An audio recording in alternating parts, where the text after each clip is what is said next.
Ghost Storm on my mark. 3, 2, go.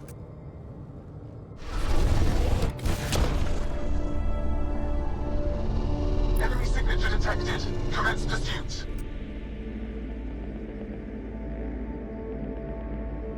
Pager, it's working. Reading a bunch of Ket headed our way, pulling back. It's all on you now, Tempest.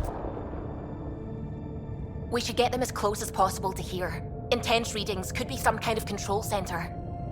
No decent landing sites. This could get messy. How messy?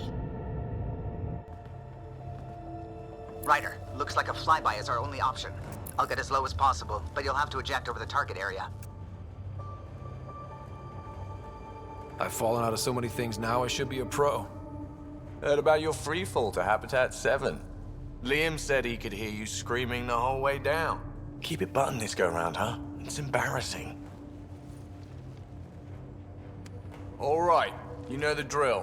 What's your rate of descent? Shield should take care of the rest.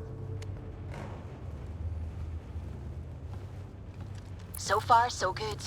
The Ket haven't detected us. But once we go in, we'll be clear as day to any troops on the ground.